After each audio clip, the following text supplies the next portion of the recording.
नमस्कार। आजको भिडियोमा हामी कुरा गर्नेछौँ भेनेजुएलामा अमेरिकाद्वारा भएको सैन्य आक्रमण र राष्ट्रपति मादुरोको अपहरणको विषयमा। यो आक्रमण किन भयो, यसका पछाडि के कारण छन्, हामी यसको सम्बन्धमा विस्तृतमा कुरा गर्ने प्रयास गर्नेछौँ। खासगरी अमेरिका विश्वको सर्वशक्तिमान राष्ट्र हो। अमेरिकाले आफ्नो नीतिभन्दा विपरीत तरिकाले चलेका देशहरूमा कस्ता कस्ता हत्कण्डा अपनाउँछ भन्ने विषयमा हामी सबै जानकार छौँ। अमेरिकी नीतिभन्दा विरुद्धमा गएर संसारमा कुनै देशको अस्तित्व स्वतन्त्र हुन्छ भनेर कल्पना गर्नु पनि असम्भव बनिरहेको छ। त्यसको ज्वलन्त उदाहरण हो अहिले जुन अवस्थामा भेनेजुएला छ। हुन त अमेरिकी आक्रमण भएसँगै भेनेजुएलाका राष्ट्रपति निकोलस मादुरोको अपहरण भएसँगै विश्वले यतिखेर अमेरिकाको यो गतिविधिको निन्दा गरिरहेको छ। यो कदमको भर्त्सना गरिरहेको छ। संयुक्त राष्ट्रसङ्घको समेत यहाँनिर सबैले विरोध गरिरहेका छन्। आखिर के कामका लागि संयुक्त राष्ट्रसङ्घ छ?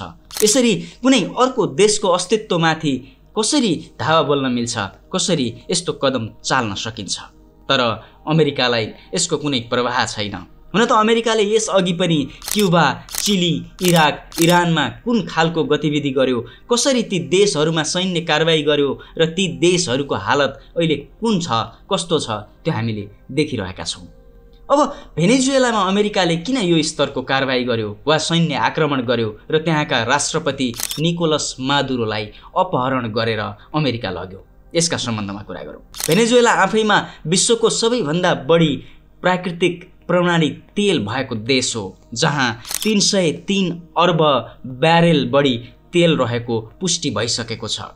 खासगरी मादुरो राष्ट्रपति भएसँगै उनले अवलम्बन गरेको समाजवादी अर्थनीति र उनले लिएको स्पष्ट अमेरिकी विरोधी नीति साथै तेलको उत्पादन र प्रशोधनमा अमेरिकी कम्पनीहरूलाई नदिएको स्वायत्तताका कारणले अमेरिका चिडिरहेको थियो। यसकै असर पछिल्लो समय देखियो। हुन त विश्वलाई लोकतन्त्र विधि र पद्धतिको पाठ पढाउने अमेरिका आफू अनुकूल नभएको सम्बन्धमा वा कुनै पनि देशले उसको अर्थात् अमेरिकाको सम्बन्धमा यदि गलत नियत राख्छ वा अमेरिकाले भने जस्तो खालको अर्थनीतिहरू प्रयोग गर्दैन वा त्यसको अवलम्बनमा अगाडि बढ्दैन भने उसले कसरी निर्मम भएर हस्तक्षेप गर्छ र यो स्तरसम्म आउँछ भन्ने कुराको उदाहरण हामीले पटक पटक विभिन्न देशहरूमा हेरि नै रहेका छौँ। पछिल्लो समय त्यही भएको छ।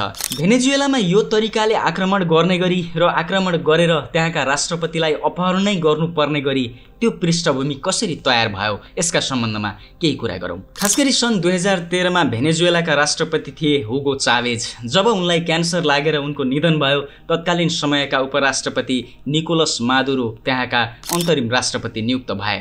सन् 2013 मै त्यहाँको संविधान अनुसार भएको चुनावबाट उनी राष्ट्रपति हुन सफल भए। त्यसपछि उनले त्यहाँको सेनालाई आफ्नो पक्षमा लिए र उनी एकदमै बलियो राष्ट्रपतिका रूपमा त्यहाँको शासन गर्न थाले। सेना उनको साथमा भएपछि उनको सत्ता मजबुत भयो र उनी समाजवादी नीतिका साथ अगाडि बढे। त्यसपछि सन् 2018 मा चुनाव भयो र चुनावबाट उनी फेरि भेनेजुएलाको राष्ट्रपतिको रूपमा निर्वाचित भए। तर त्यो चुनावलाई त्यहाँका विपक्षी दलले बहिष्कार गरे र अमेरिका तथा युरोपेली देशहरूले समेत त्यसलाई बहिष्कार गरे, अवैध भने। त्यहाँबाट नै खासगरी अमेरिकासँग भेनेजुएलाको सम्बन्धमा तिक्तता आएको देखिन्छ। हुन त पुँजीवादको केन्द्र अमेरिकालाई चिढ्याउन भेनेजुएलाका राष्ट्रपति निकोलस मादुरोले लिएको समाजवादी अर्थनीति नै पर्याप्त थियो। तर त्यसमाथि भेनेजुएलाले आफ्नो सम्पर्क संवाद खासगरी क्युबा, इरान, इराक, चीन जस्ता देशहरूसँग बढाउनुले पनि अमेरिकालाई अझै बढी चिढ्याएको देखिन्छ। सँगै संसारको सबैभन्दा ठुलो प्राकृतिक प्रमाणित तेलको भण्डार रहेको देश भेनेजुएलाले सो तेललाई आफैले उपयोग गर्ने, अझै भनौँ अमेरिकी कम्पनीहरूलाई सो तेल प्रयोग गर्ने स्पष्ट अनुमति नदिनुले पनि अमेरिकालाई चिढ्याउन अझै बढी बल पुगेको देखिन्छ। अझै भन्ने हो भने यही तेलमा अमेरिकाको आँखा गडेको देखिन्छ। विश्वको सर्वशक्तिमान राष्ट्र अमेरिका, उसले संसारका सबै देशलाई आफ्नो मुठ्ठीमा राख्न चाहन्छ, आफ्नो कब्जामा राख्न चाहन्छ, आफू अनुसारको नीतिमा अगाडि बढाउन चाहन्छ। तर उसले चाहँदा चाहँदै पनि पछिल्लो समय चीनले उसलाई हरेक क्षेत्रमा टक्कर दिइरहेको छ। उत्तर कोरियाले विभिन्न समयमा विभिन्न तरिकाले अमेरिकालाई खबरदारी गरिरहेको हुन्छ, तर पनि यसले ससाना देशहरूलाई आफ्नो कब्जामा राख्नका लागि अनेक खालका हत्कण्डाहरू प्रयोग गर्छ। सकेसम्म त्यही भित्रको राजनीतिलाई अस्थिर बनाएर अनेक तरिकाले खेल्ने प्रयत्न गर्छ र त्यो देशको प्राकृतिक स्रोत र साधनलाई आफ्नो फाइदाको लागि उपभोग गर्छ।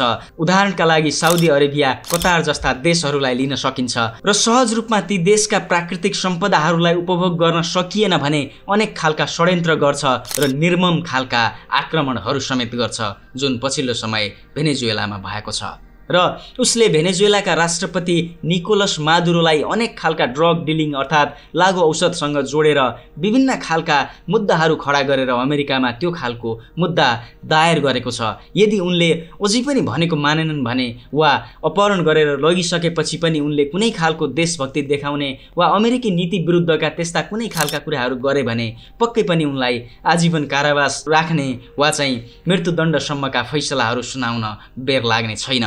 आक्रमण गरेर राष्ट्रपतिलाई अपहरण गरेसँगै त्यहाँ अर्को सरकार नबनुन् जेलसम्मका लागि अमेरिकाले अब भेनेजुएलाको सरकार चलाउने भएको छ। 21औं शताब्दीको यो समयमा आउँदै गर्दा संसार यति अगाडि बढिरहँदा पनि अमेरिकाले यसरी अनेक देशलाई आफ्नो जालमा पार्न, आफ्नो तरिकाले प्रयोग गर्न र आफूले त्यस देशको प्राकृतिक स्रोत र साधनलाई प्रयोग गर्नका लागि जसरी निर्ममताका साथ अगाडि बढिरहेको छ, यसको विश्व समुदायले घोर भर्त्सना गरिरहेका छन्। यति हुँदाहुँदै पनि अमेरिका रोकिनेवाला छैन, किनकि यो संसारको सर्वशक्तिमान राष्ट्र हो र आफूलाई सदैव शक्तिशाली बनाइरहन यसले अनेक हत्कण्डाहरू अपनाइरहन्छ। भिडियो यति बेर हेर्नु भएकोमा तपाईलाई धन्यवाद। भिडियो कस्तो लाग्यो कृपया कमेन्ट गर्न नबिर्सनुहोला। नमस्कार।